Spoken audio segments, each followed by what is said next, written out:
receipt. Ooh, I forget about the climb. I just wanna get there, don't wanna wait in line, even though it's so clear that I'm called to. That's cute.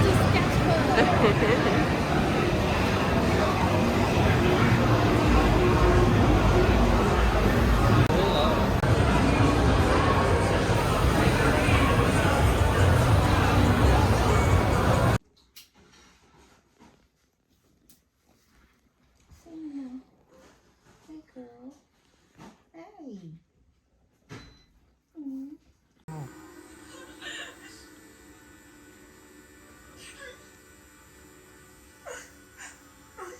Is it touching it?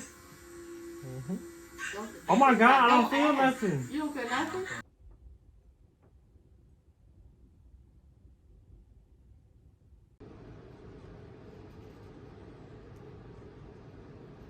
Yeah, But the other one, I told us, yeah, she has got some crap in it as well. yeah, I have lots. But the thing is, some of the stuff it was secondhand, third-hand stuff. So I was like, okay, I'll take it. There's also a drawing table like an old drafting style table. Hey everyone, Teal here.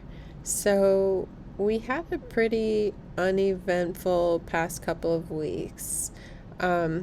We went to a tattoo convention, which I guess is eventful, but I didn't get much footage. There's us driving there, that's us there in the very beginning, and then so not much happened here. We just kind of walked around. Later I touched up this tattoo that I did. We added in the color in the butterfly and we intensified the color in the rose.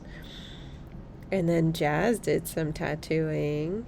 I supervised just for some advice and general support. And the next day I took a nap. I was just really tired that day. And then this is the day after that. I've been working a lot in this 365 book.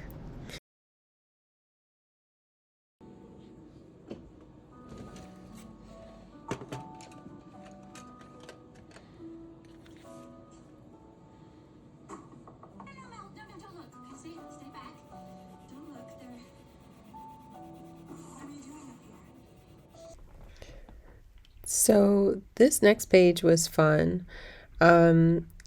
Basically the prompt was to do some monoprinting or monotyping, and they recommended using pastels, but I don't have pastels.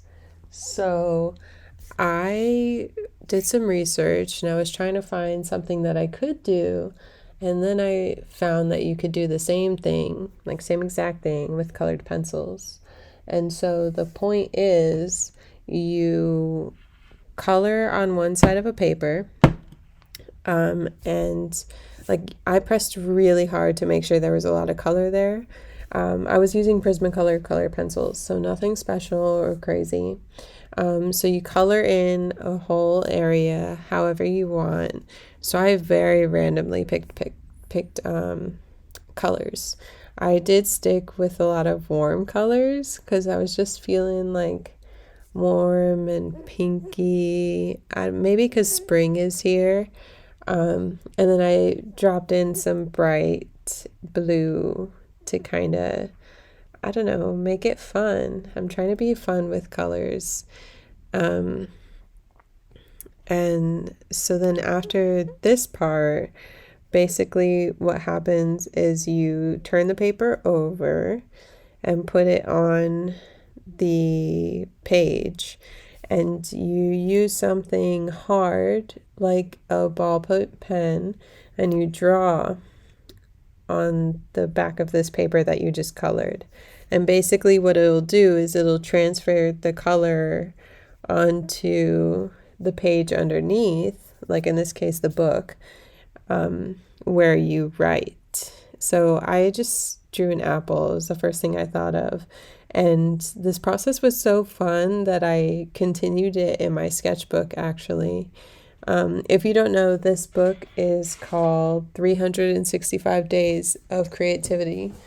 It's by Lorna Scobie. And it's really cool. There's a prompt for each day, and so far they're pretty varied. She definitely likes pastels. She talks about them a lot. I don't own pastels because I don't like them. So I've been working around it in my own way. Is coloured pencils or drawing on my iPad, but I've been really wanting to just experiment a little bit more and try out some gouache. So this is their set of 60 gouache colours, and yes, they've got a huge range of colours, so if you're not This one was an interesting challenge. I actually meant to record the whole process, but I forgot to press record. So you get half of the process. So basically this prompt was to set a timer for 10 minutes and draw as many animals as you can. I did this by memory because it wasn't specified in the prompt whether you have to do it by memory or not, but I thought it would be fun. So right now I'm drawing a kangaroo, and I realized that was a very bad decision because I don't remember what a kangaroo looks like. I did draw one for a children's book a couple years ago, so I thought I had more knowledge, but it didn't turn out so great. There's a cat, a very funny looking dog. The rat's my favorite. There's some aquatic animal thing, a snail, an ant, a panda, a tiger. I don't know what I was trying to draw above the panda. Now I'm drawing a giraffe. It was kind of hard to think of animals. Like, if the recording had gone through, you would have seen me pause for a really long time after drawing the dog. I was like, cat, dog, what else is in there in the world? And then I drew that questionable animal, and then the panda. Now I'm drawing a rhino, because once I did the giraffe, I was like, oh, the zoo. And I thought of a rhino, which doesn't look great. It looks like a hippo rhino mashup. See, here's another pause where I'm like, what are animals? And I drew, what is that? I don't even remember what I drew. Oh, an elephant. But yeah, so this whole process was a lot of fun and surprisingly pretty challenging to my brain.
So this is just me working on making straight lines. It's just good practice for tattooing. So I literally went out and bought a notebook and I'm going to trace the lines in it so I can have a more steady hand.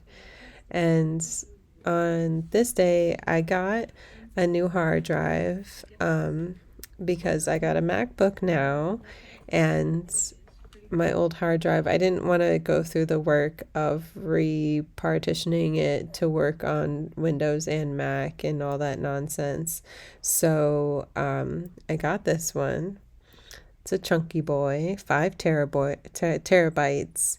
It came in this huge package, which I'm going to show you at some point in here. It was ridiculous. I thought maybe they just put the small thing in a big box. No, they put the small thing in giant packaging in an appropriate sized box for the packaging. It's ridiculous.